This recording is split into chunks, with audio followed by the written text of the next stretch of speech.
So good morning, everyone. Well, morning here in Hawaii. It's 7 a.m. already on my second call. I'm sure a lot of you are dealing with a huge amount of year-end work here and solar winds work and everything else. So if you're attending, that's great. If you're watching this on replay, I appreciate that as well. Please post your comments or even just say hello in the comments to let me know that you're out there. Because it's hard to tell if anyone's out there listening. But I'm going to start out with some announcements for you before we get into the discussion on the ICS Detection Market. And I'll be it'll just be me here taking your questions, comments, disagreements, and such. So I'd like to hear those. But in terms of announcements, I've put out 2 detection articles. Hey, Matthew, glad you're out there. I put out, and someone from Spain. All right. So we do have people out there. That's great. Tomorrow I'm going to put out part 3 of my detection series. So I did part 1 on Thursday, part 2 on Tuesday. Part 3 is going to be much smaller. It's going to be basically on the integrations of the detection systems, ICS detection systems with things like Splunk, QRadar, ServiceNow, and what we can expect from those in the future. Hey, Sarah, George, Iman, glad to see so many people out there. That's great. Besides that, I wanted to just highlight that the On-Ramp Online is now a YouTube playlist. So you can see that. Your team can see it whenever you want. And the Highway, 5 of the 8 videos are up. So we're going to turn that into a playlist as well. Oh, someone checking in from France. This is fantastic. Okay, just a couple other announcements. I have made a change. I don't know if you've noticed this, but when I publish an article on LinkedIn, I'm also reading that article on the podcast. So some of you who prefer to listen can now get my articles via the Unsolicited Response podcast. So I saw that Ben Thompson at Stratechery was doing this, and I found myself listening to those almost as much as I was reading them. So I started doing that as well. And let's see. So the other things I had here is that I do have my weekly show starting on January 13th. You'll be hearing more about that. I'm really excited about that. We've got, I think, an interesting format. And the main purpose of that is just to generate some content because we're going to miss S4. There's no S421. So since we won't have that, I want to be able to get some of the people that had great ideas out there and help discuss them, promote them, help to hit our tagline, create the future.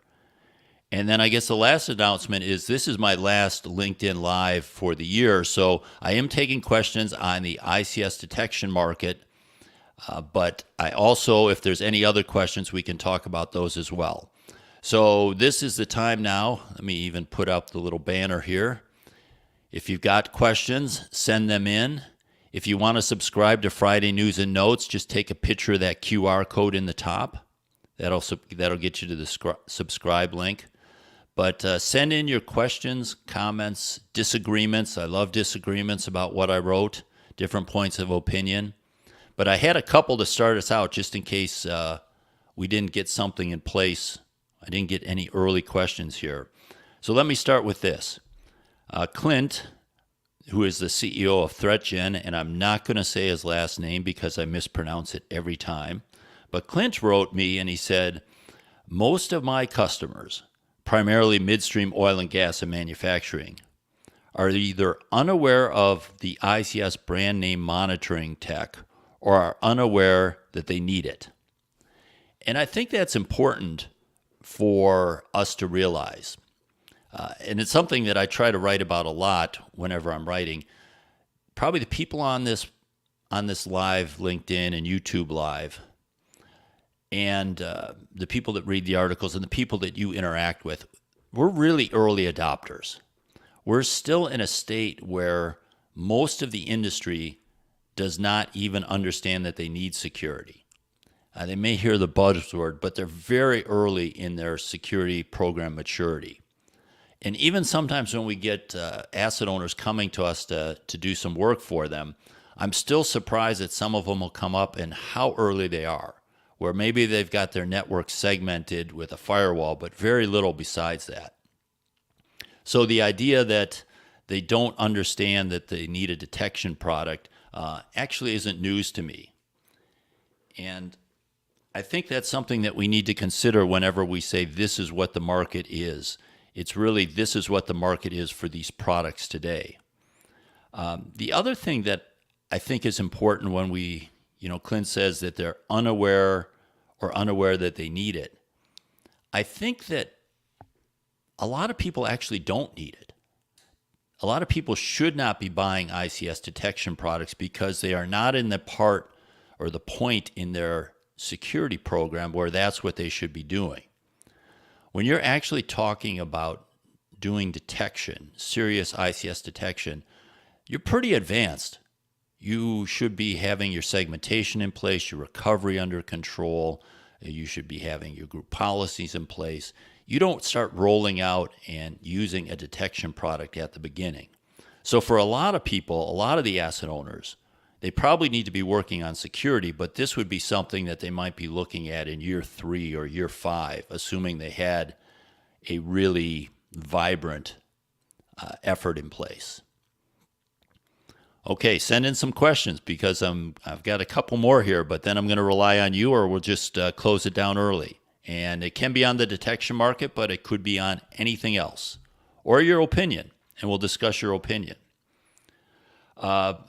Vivek Ponetta wrote about asking the question, actually, are there any public numbers on this market? So I write a lot about the ICS detection market, and I talk about the vendors and where they stand and such. And he was wondering, well, are you pulling this from some source that said 27% of the market in the electric sector uses Nozomi and 32% in the maritime market uses Dragos and things of that nature? There are no numbers that show that. So most of what I do when I'm doing my analysis is I talk to the large asset owners that are the early adopters, and I talk about what they're seeing in the products. And occasionally I actually get to participate in some of the RFPs, so I get to see the vendor presentations and such. But that's how I get my information, much more sampling, and I wouldn't even say that it's a very full sample. It is, at best a much smaller sample that I'm comfortable with, but it's the best information that I think we have now.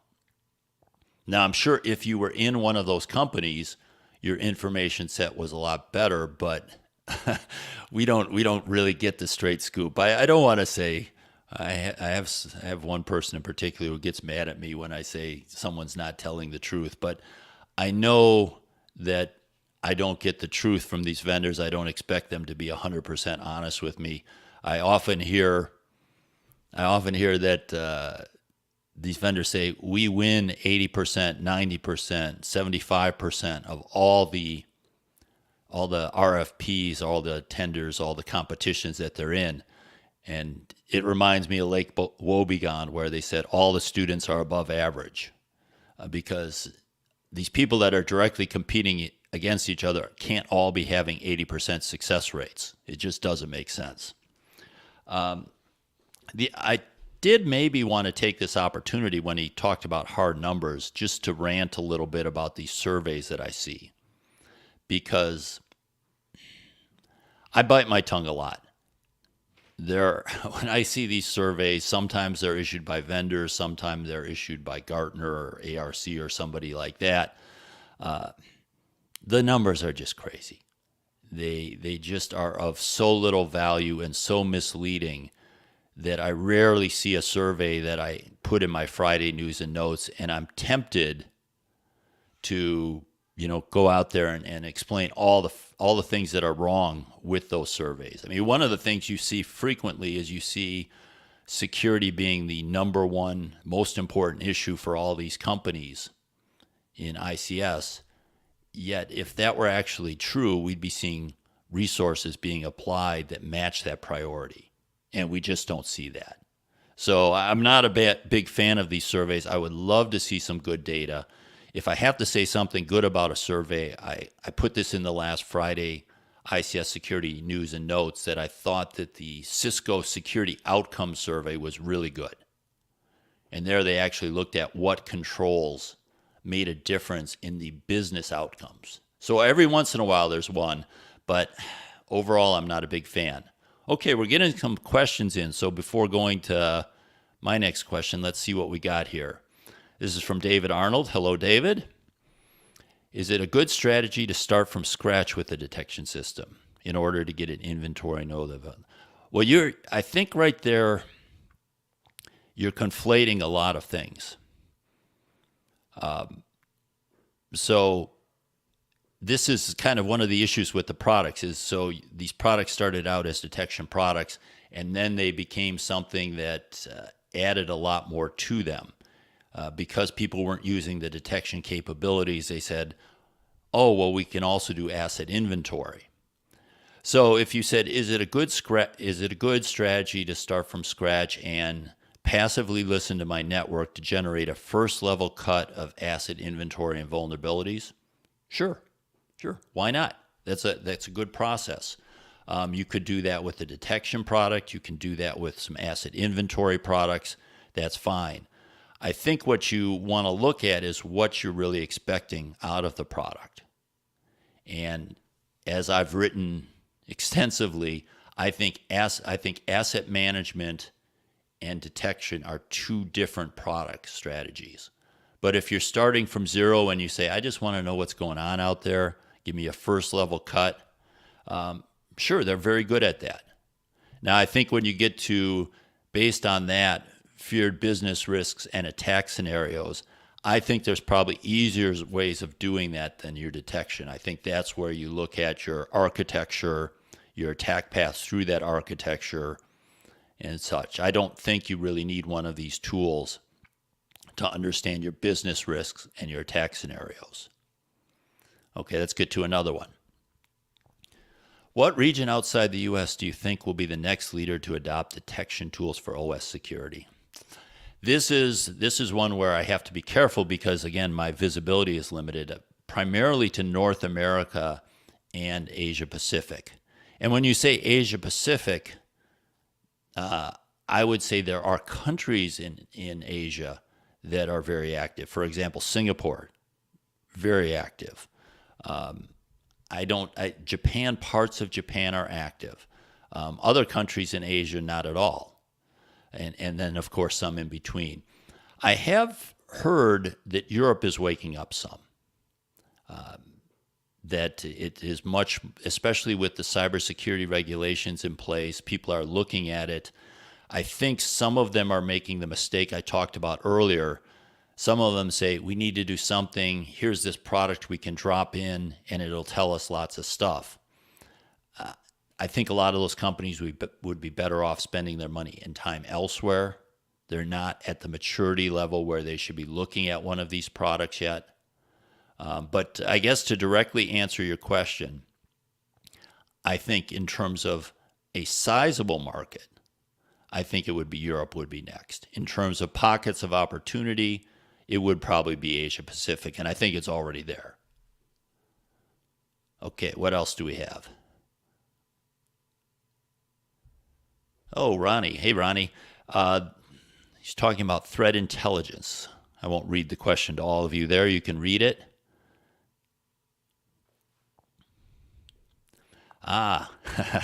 Threat intelligence in OT.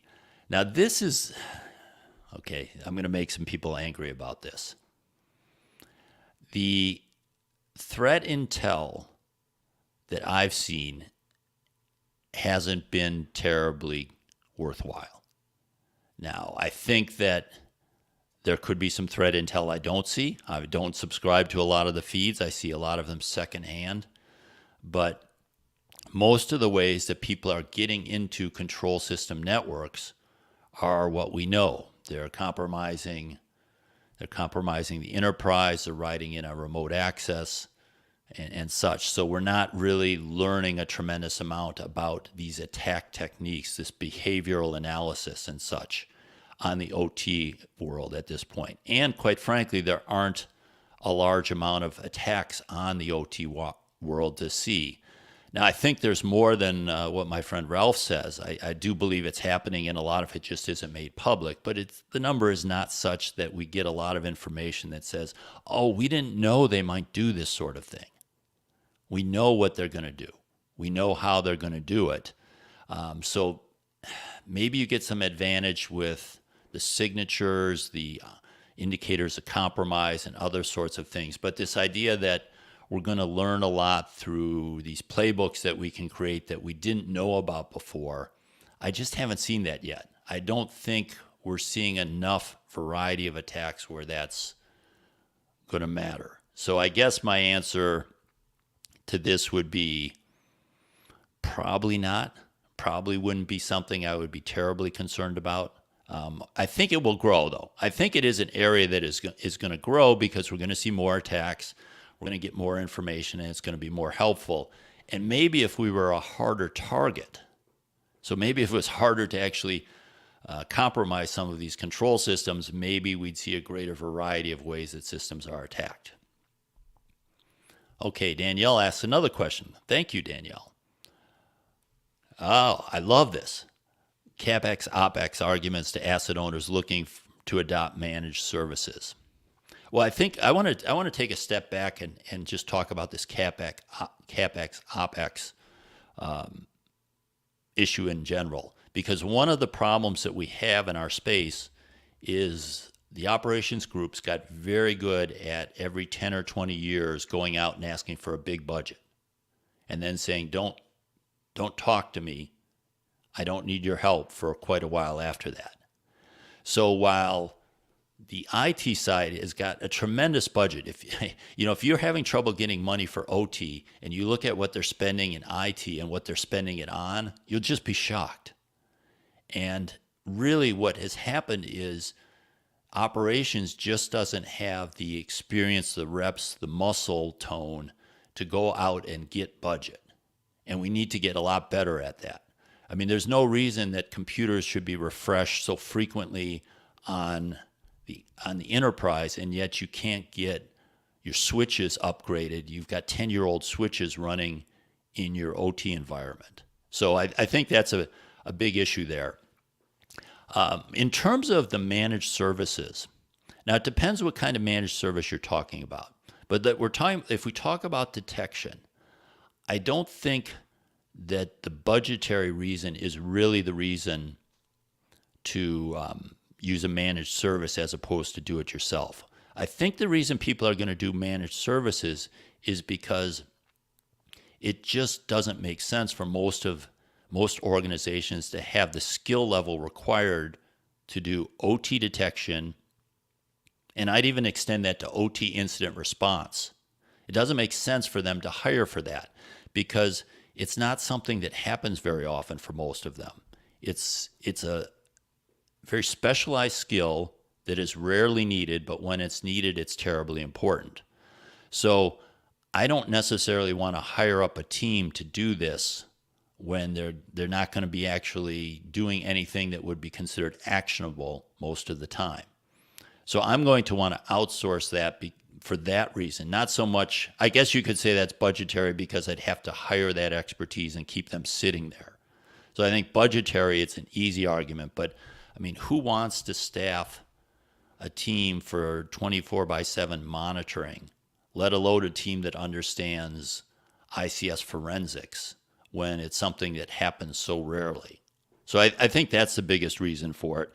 And I would just say, I've written about this a little bit, but I think that a lot of the detection companies are really better serviced or better viewed in the long term as service companies, because asset owners are not going to want to build the infrastructure around the product for the capability to really use the product. Again, today, most of these products are being used for asset inventory and for very simple what's new on my network. They're not using the tremendous amount of features that these products offer. So, I think that in the future, these companies will deploy the product in their system, and they will know that product really well, and then they'll either simply be able to provide incident response because they know where all the data is, and or provide incident response and detection services, or if the information is sent to the SOC, in incident response and second and third level support. So that's my view on that. But I think that's a really important thing to watch. I think when you buy one of these products, what people quickly realize is actually using it to its capabilities is a real challenge. What do I think about maritime OT security? Is it going to grow? Certainly it's going to grow. I don't know how fast. I actually haven't done a maritime job. That's one of the sectors that I haven't been active in. I've talked to people that specialize in it. I've done a podcast with a couple.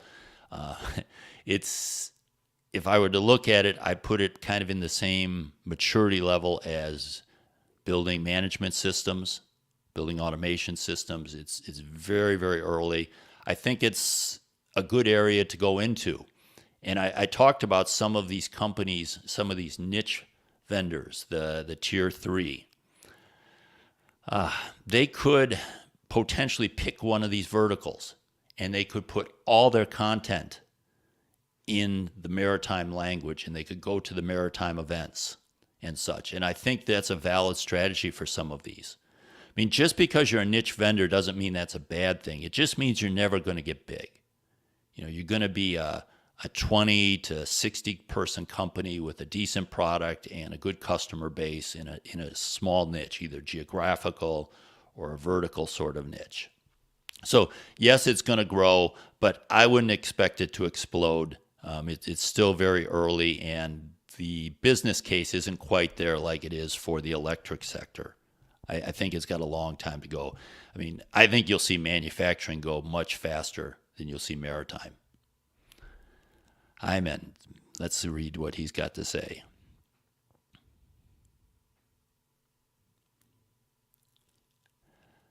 Well, okay, so the complexity of the change in the environment and the need for automation vendor certification.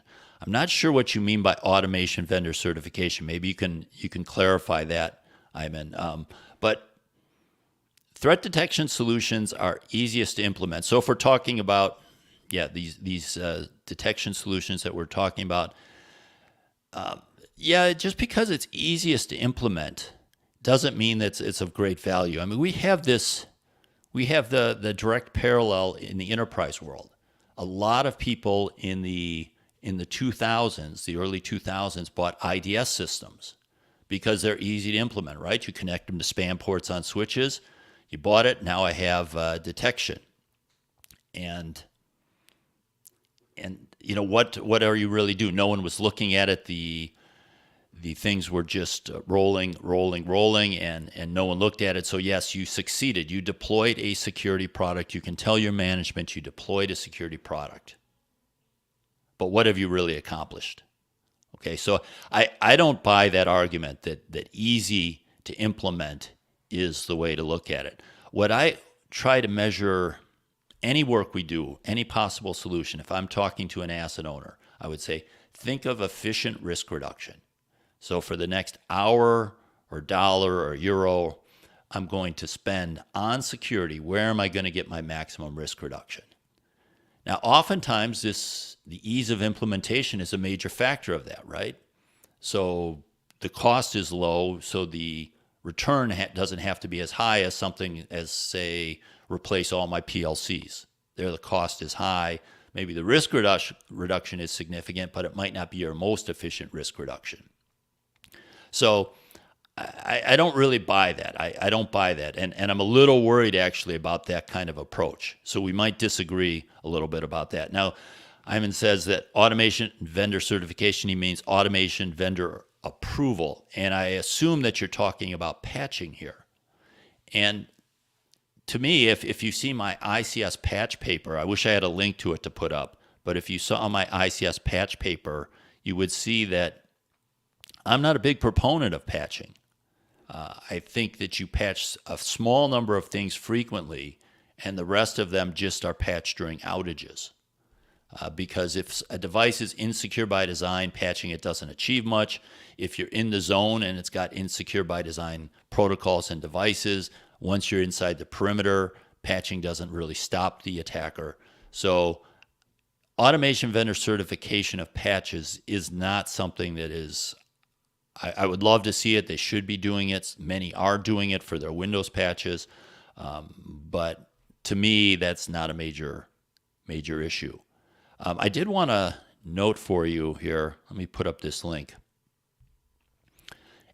I've got a page there where I have not all, it probably should be all, but almost all of my articles, podcasts, videos, and such that are public where I discuss this market, including the ones that I just put out now. But you'll see it is kind of a fast-moving market. Okay, let's see what other questions we have. I can take some more, so if you have some, send them in. And thank you for this kind person to say, don't worry about pronouncing my name. I think I will take you up on that. Hiding OT assets behind new technologies instead of going for legacy OT products like Clarity, Nozomi, etc.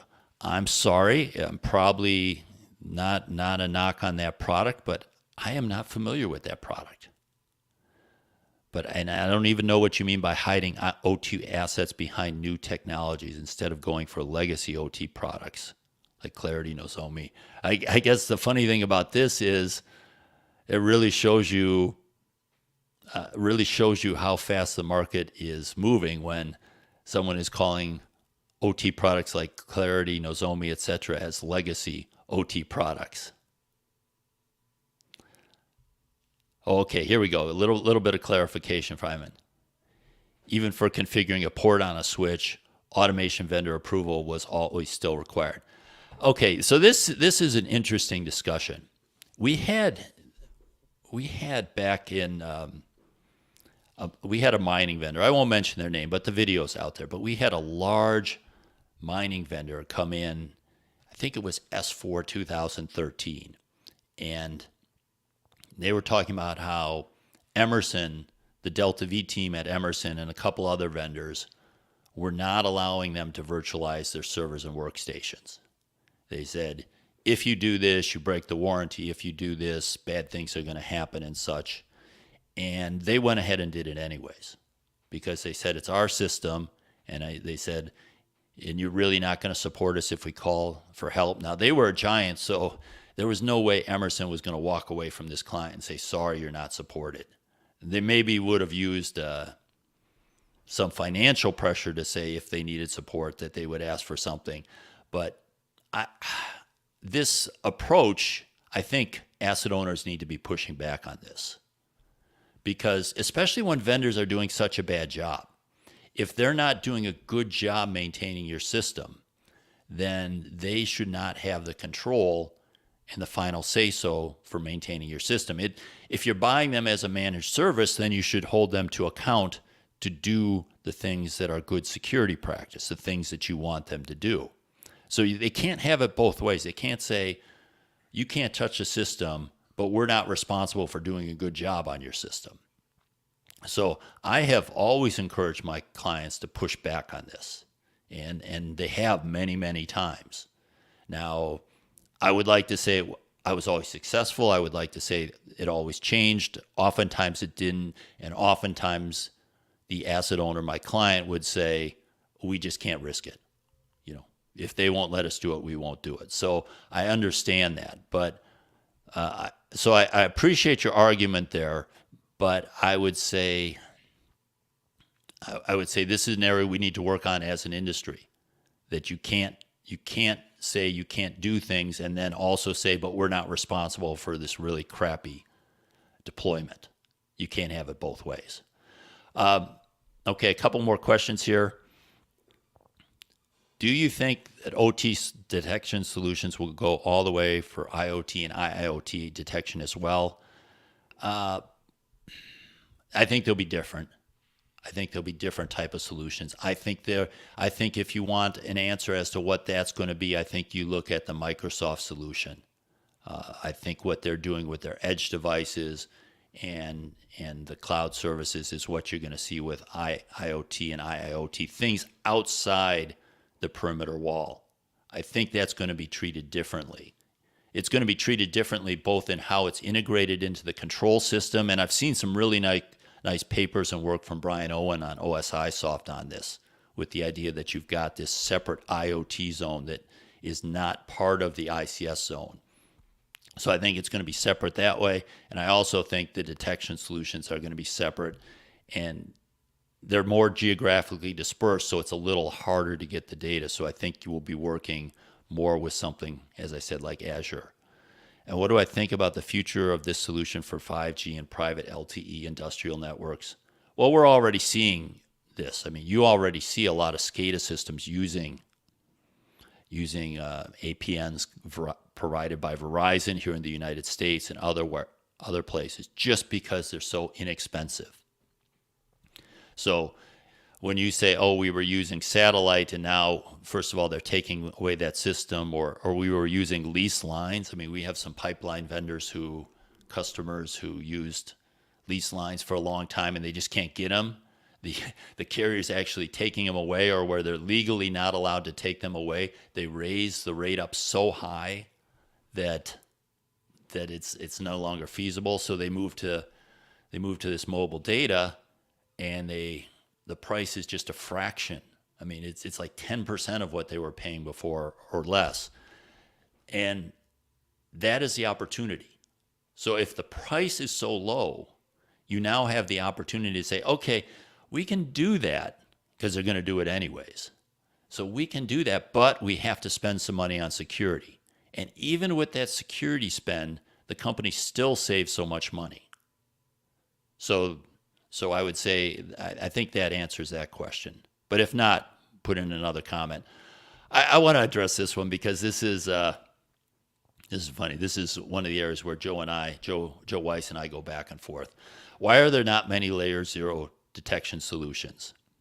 Well, okay. First of all, I think everyone on this LinkedIn Live, YouTube Live understands this, but if you don't, no one is saying that there is any security at that level.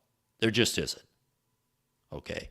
So the idea that people don't understand that those devices are insecure by design, that essentially they will do whatever they're told to do based on their capabilities, whether you're a legitimate user or an illegitimate user. Everyone understands that. If you can access them, you can make them do whatever you want. Essentially, whatever the engineer could do, the attacker could do.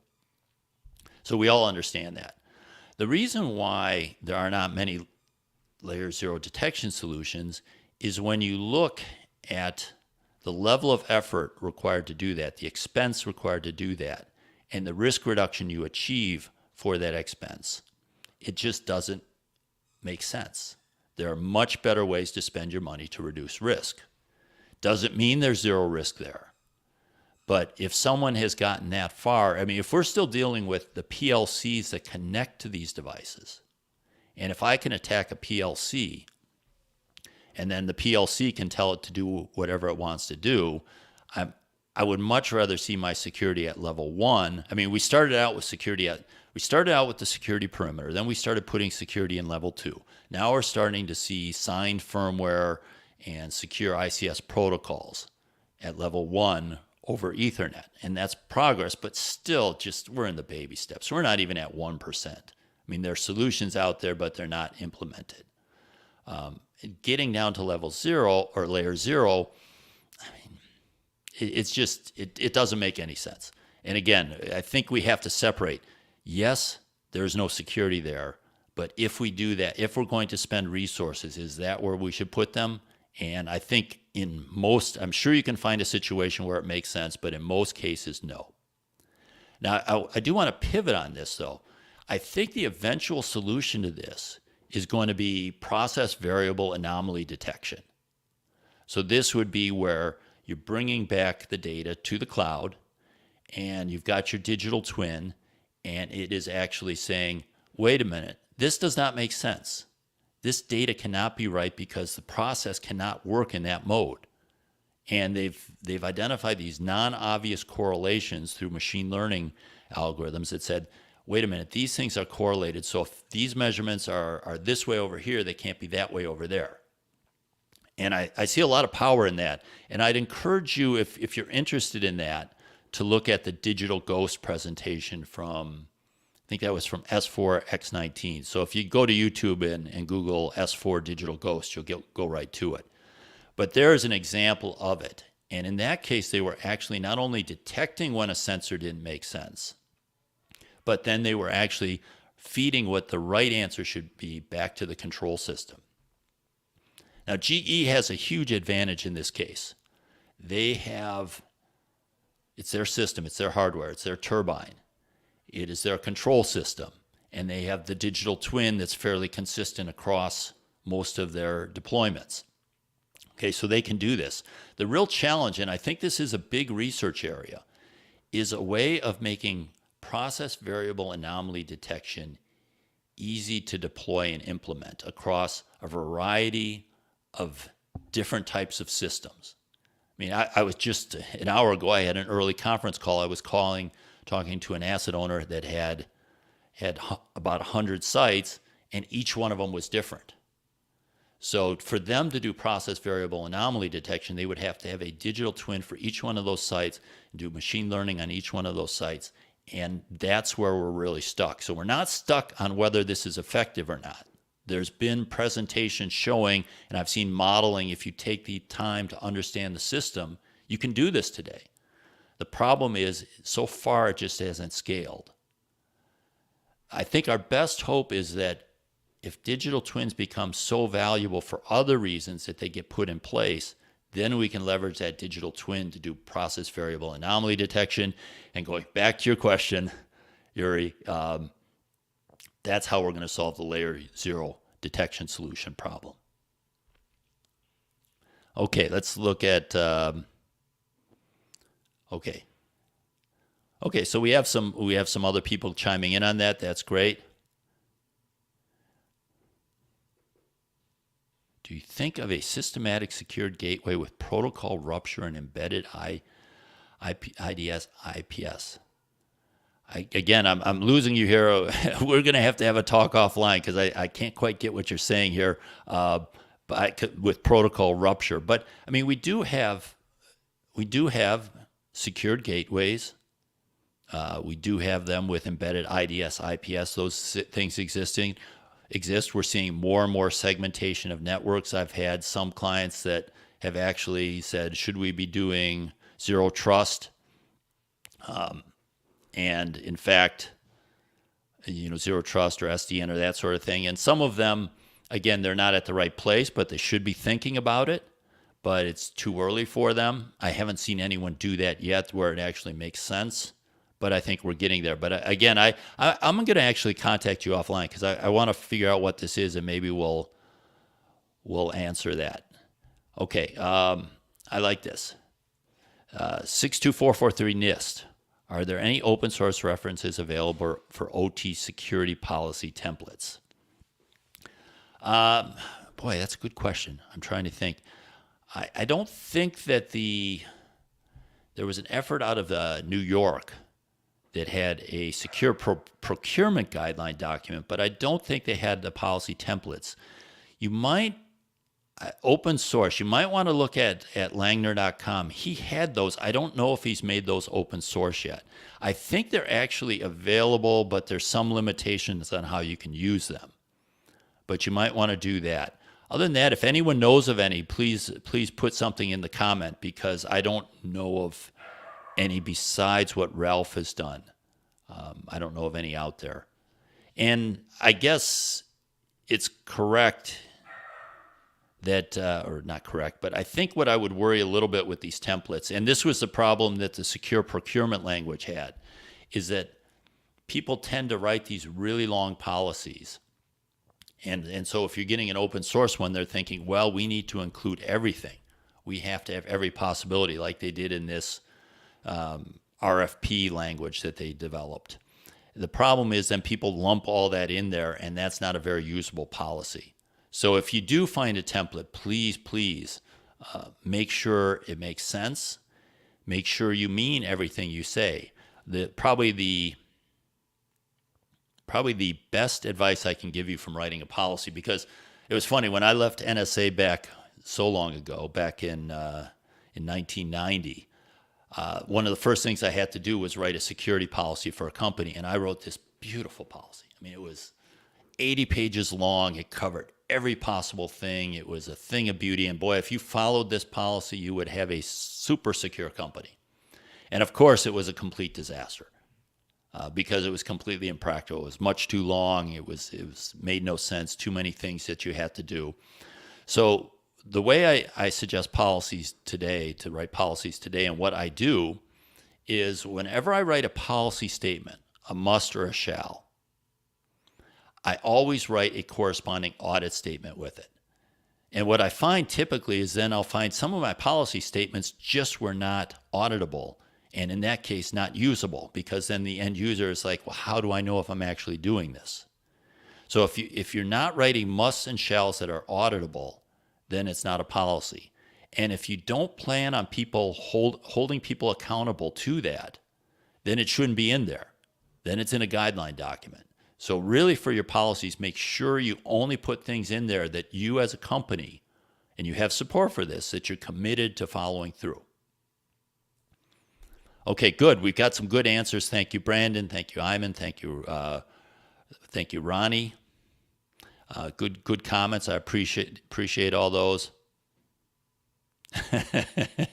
I just have to say, if you don't know this, I think Ronnie is the funniest person in ICS security. I think he's cut down a little bit on his humor just because it was making some people angry, but when he would poke fun at him. But I always found him to be the funniest person in ICS security. Okay, let's talk about one other thing, and I'd be curious. This is a good chance for people to comment in on this. Oh, thank you, Daniel. That's great for pointing out that document. Let's talk about SolarWinds, and I just want to touch on this because I feel for everyone out there. I mean, I'm super busy right now with the year-end consulting crush, but I can't even imagine how busy people are dealing with that. But I think the lesson for the ICS security community, and I'd be curious if anyone else has a different take on this, but I think the lesson for the ICS security community from SolarWinds is that this really brings home the fact that you have to worry about when you're connecting to a highly leveraged potential attack source. So as you are, let's say, considering these cloud services and other things from your vendor or vendor support services, and they say, hey, we'll create this secure VPN tunnel into your site, and we've got dual authentication and all that sort of thing. Well, think about it. If that vendor has that connection into all these different sites, that vendor then becomes an extremely lucrative target. And I don't want that vendor to be able to basically have unfettered access to my control system, which is the way most of these services, these support services, basically you're creating a VPN tunnel to a server or an appliance inside the perimeter, which once they're there, it's game over with the protocol and insecure by design issues. So that would be my concern. Yes. I mean, I've done approaches on the Atlanta Data Highway. So GE was once boasting, they've stopped putting these numbers out, but maybe 5 years ago, they were boasting that their Atlanta Data Highway connected to 1,800 turbines in I think like 80 countries around the world. That is a big, juicy target. Okay, so when I think of SolarWinds, I would say this is where we need to say, okay, we want these cloud services, we want people to be able to do things, but maybe we want to put some restrictions on exactly. Oh no, we got a name and shame. But this is true of everyone. We want to restrict what they can do. So, for example, we had a client who wanted to have a vendor help them with their boiler control. So the vendor was going to help them with the efficiency of their boiler control. They were going to monitor it remotely, and of course, they could monitor it using a unidirectional gateway. But then the customer said, and we actually want them to be able to come in and make some changes so that it's running more efficiently. And the thing about that was that was great. Okay, so we want them to be able to do that, but we didn't want to put them on the network and say, okay, once you're here, you tell us this is all you're going to do. First of all, we have to trust that you won't do more. And second of all, we have to trust that you'll never be compromised.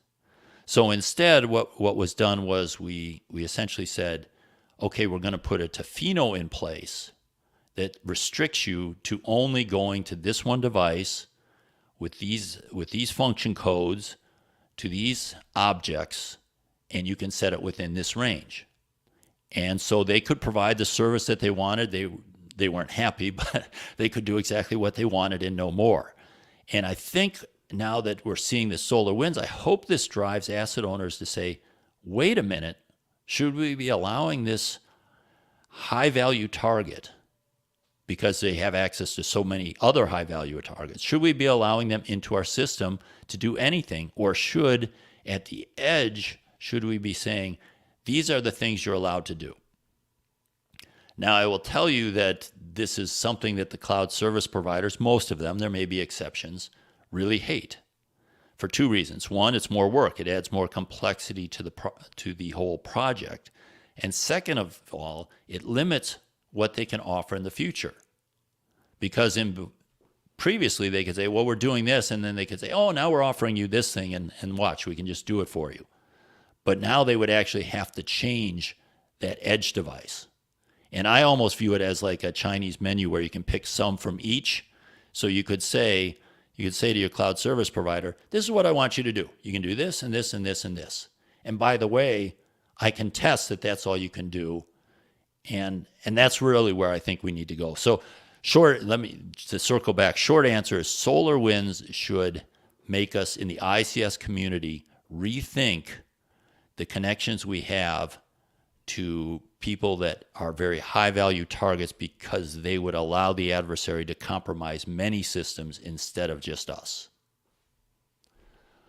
Okay, so I think I hit all the questions there.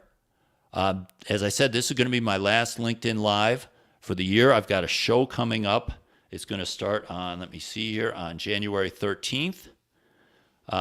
Take a look. I'll put the banner for the detection page back up. Take a look at my detection page. Keep an eye out for my article tomorrow on the detection tools integration with Splunk and QRadar and ServiceNow and such. That won't be a long article. And also remember that if you want any of the articles and you don't like reading, or you have some time in the car, I am now providing them on the Unsolicited Response podcast as well. So that's another way of getting the confirmation. And thank you for all participating. Have happy holidays, and we'll be doing more of these in the new year in 2021. Thanks all. Bye.